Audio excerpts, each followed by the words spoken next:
66 million years ago, a massive asteroid about the size of Mount Everest was on a deadly collision course with Earth. When it hit, the impact was so catastrophic that it wiped out the biggest, deadliest reptiles that ever roamed the planet.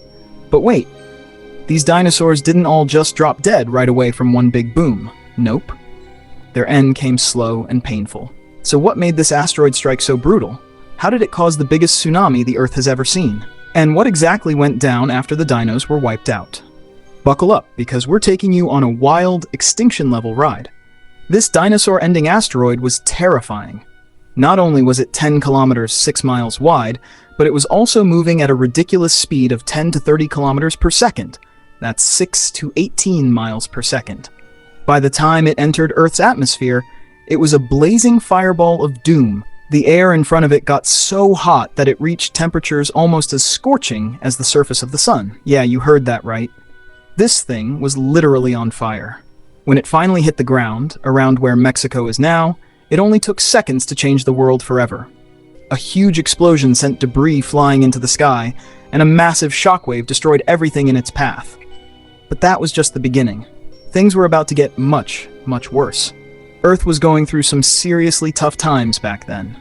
The asteroid impact caused a mega tsunami, a wall of water over 10 meters, 33 feet high, and it was no ordinary wave. This thing was 30,000 times more powerful than any tsunami you've ever seen in disaster movies. Coastlines didn't stand a chance, and the continent got a whole new look. If you were around back then, sorry to say, you wouldn't have survived. But somehow, a few dinosaurs, the ones far enough from the blast, actually did. They managed to dodge the fiery infernos, the giant wave, and the chaos. But even for them, things were only going downhill. With so much debris in the sky, the sun's light was blocked out for months, maybe even years. Earth became a cold, dark, and pretty miserable place. Plants couldn't grow because there was no sunlight, and that meant food was scarce. The dinosaurs that survived the initial blast began to starve, and eventually, they all perished. But let's dive deeper into the sad fate of the dinosaurs. After the asteroid hit, it wasn't just about food shortage or a darkened sky. The temperature plummeted. The once warm and humid climate that the dinosaurs were used to turned into an ice-cold nightmare. And because of the massive fires ignited by the asteroid impact, the Earth was also covered in ash. This ash mixed with rain, turning into what could only be described as toxic acid rain. For plant-eating dinosaurs, their food supply was shrinking rapidly, and for the meat-eaters, well, their prey was dying off too quickly. It was a vicious cycle of starvation. Some dinosaurs tried to migrate to different parts of the planet in search of food and warmth, but it wasn't enough. Herbivores that depended on specific plants couldn't adapt fast enough to the rapidly changing environment. The landscape they had known for millions of years was transformed almost overnight.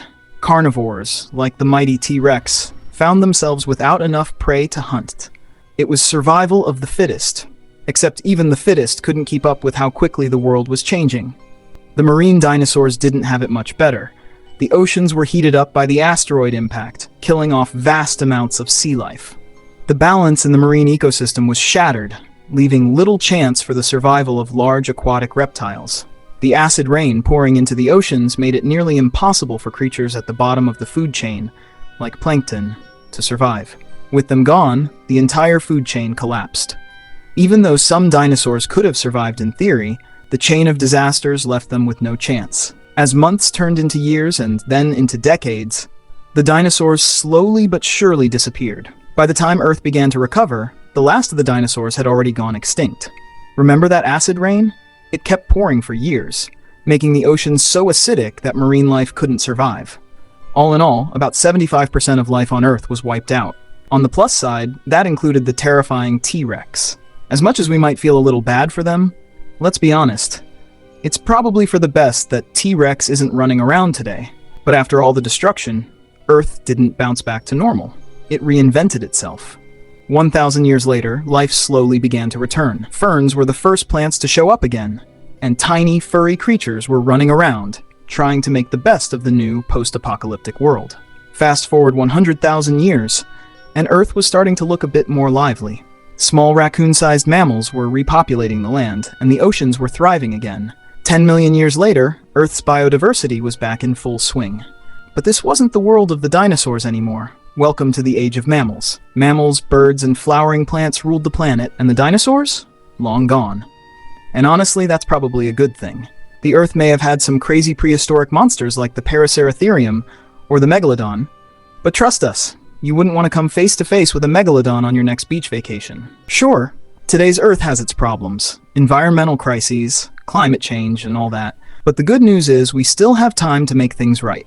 If we act now, we can clean up our oceans, save our forests, and restore balance to ecosystems. It's up to us to make sure we don't go the way of the dinosaurs. So let's step up, take action, and make sure we don't end up extinct like our dino friends.